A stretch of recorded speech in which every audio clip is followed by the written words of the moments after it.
Gen Yers! I currently have my phone stacked on 3 dictionaries and 2 Harry Potter books. And it looks ridiculous.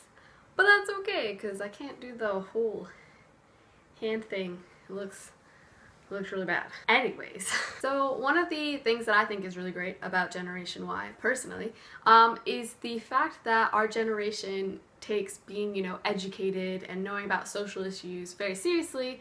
We're all about equality, we're the young voice of change, and I think that's really great. And so I figured, what better way to sort of participate in that aspect of Gen Y than to participate in an awareness week. So I'm not sure if any of you all know, but this week is currently Asexual Awareness Week. It started on Monday, it's going on right now. And as someone who is ace, I figured what better video to make than an asexual awareness video. So obviously it's all about raising awareness for asexuality, which is sometimes the forgotten sexuality. I thought I'd talk about my story. I only learned myself about asexuality and realized, hey, that's what I identify as in the past year at the ripe old age of 22. And ironically enough, it was actually an asexual awareness week. That is a mouthful, I swear. It was a asexual awareness week post that was reblogged onto my Tumblr dash. And that was sort of the light bulb moment for me. I remember reading it and I was like, hey, that is how I feel. Like, wow. That's like a thing? Cool! So I sort of wanted to make a video that's similar to that, and that maybe someone somewhere can watch this and have that similar light bulb moment where they're like, hey, that's me too. Because I feel like, at least for me, growing up you're sort of taught, there's only like a few sexualities. Obviously it's the 21st century, so it's no longer just you gotta like the opposite sex, So I was sort of always taught you either like boys, you like girls, or you like both. You had to fit into one of those. And I think that's not a good thing to teach young people, because that's just not true in the slightest.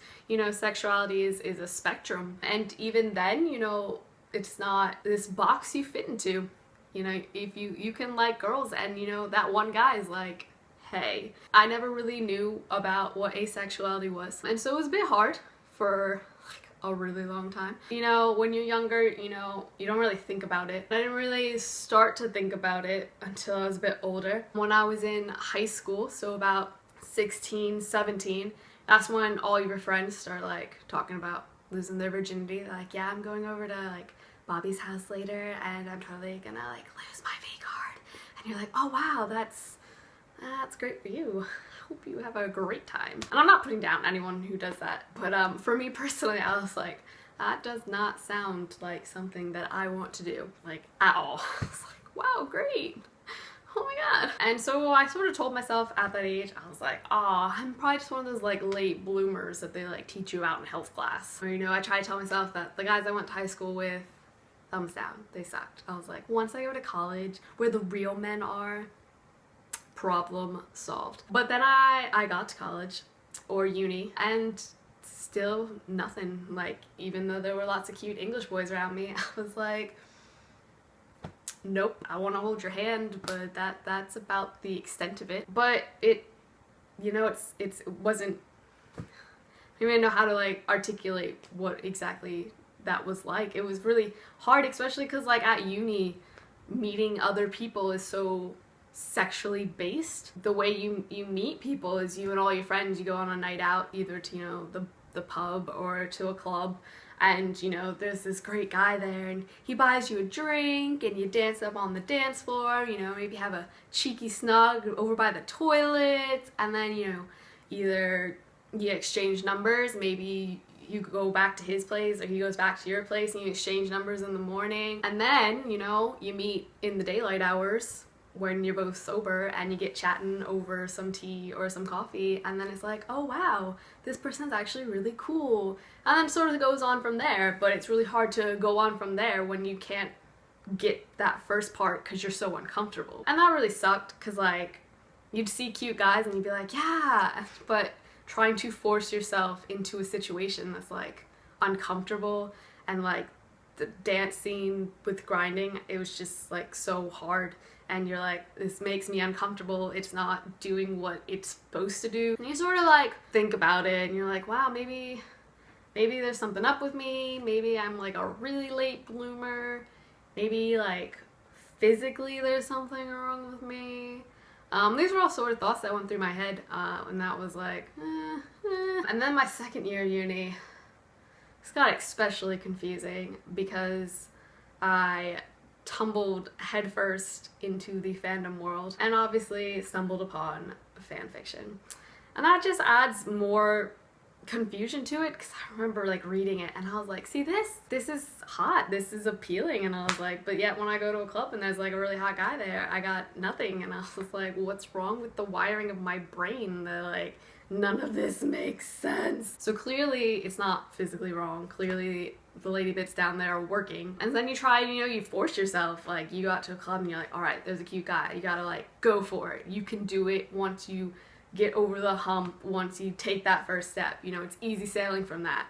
And that's just like, it's just a really unhealthy thing to do, really. I remember like being in a club and I was like dancing with this guy and I was like, my body was like so uncomfortable. It was like, please, can we like leave? Can we take some steps back? And then like the other part of your brain is like, no, you have to do this. You have to get over it. Like you gotta be normal. You gotta be like your friends. And that just sucks a lot, that like warring feeling inside you. Back to this past year, or last year, Asexual Awareness Week is in October. So it was last October, someone reblogged a post about asexuality and about the gray spectrum, as it's called, because asexuality is a bit of an umbrella term. There are a lot of feelings that can fall under asexuality. And so one of the ones that someone had reblogged onto my Tumblr dashboard was autotruisexual, which is sort of best explained as, so obviously asexuality is the lack of sexual desire. You don't have a desire to have sex with people, when you're heterosexual or homosexual or bisexual, you want to get it on with either someone of the opposite sex, someone of the same sex, and sort of asexual is I don't want to get it on with anyone. And so autotruisexual is really bad at explaining it, actually. It's like the lack of a sexual identity, I suppose, in a way. That's probably a bad way to phrase it and people are probably gonna be offended, but it's like when third-party people, you see that or you read that, you're like, yeah, that's appealing. But the idea of yourself being in that situation is like a total turn off. No, nothing there. And so obviously like a lot of people who identify that, they can still enjoy fan fiction, they can still enjoy porn, but nothing for them. The best way to like sort of think about it is, when you're having you time and you like have a fantasy in your head, most people will imagine themselves with someone they find appealing, whether it be their partner, whether it be that really hot celebrity on television, but usually they are almost always present in these fantasies. And for people who identify as autotruisexual, they're like a fly on the wall. It's all third-party people. So that was sort of like that light bulb moment for me. I was like, oh, so it is normal to like not you, but like fan fiction. Sounds like really dumb, but that's basically it. And I was like, wow, there are other people that feel this way. I'm not some weird freak. And like it sort of opens doors to this like whole community of people who like feel the same way. And it sort of makes you feel a bit better because, for the longest time I was like, clearly there's something wrong with me and I'm going to be that person that is literally forever alone, because like how do you get into a relationship in feeling the way that you feel? But with this community of people who feel the same way, well, there you go, there's your pool of applicants, as it were. It's not as awkward because people feel the same way. So it's easier for the actual like romantic aspects of the relationship because you're not constantly worried about like, oh, what if this goes further? Because I'm not comfortable with that. I don't know how to end this video. I'm not gonna lie. Just rambled on for like a really long time. So yeah, that's my story. I hope someone somewhere sees this and it makes sense to them and they think, oh, that's me too. Please be nice in comments. I don't know. Happy Asexual Awareness Week. I hope somewhere someone is helped. Someone is now aware. I hope someone now understands that there's a spectrum And there's even a spectrum from asexuality, the grayscale, you know, and who knows, you know, everyone's always like, well, how do you know, Katie, if you never had sex, that you're asexual?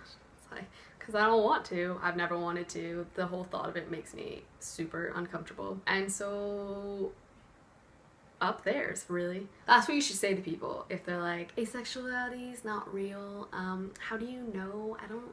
Up yours, okay? That's how we're gonna end this video. Up yours.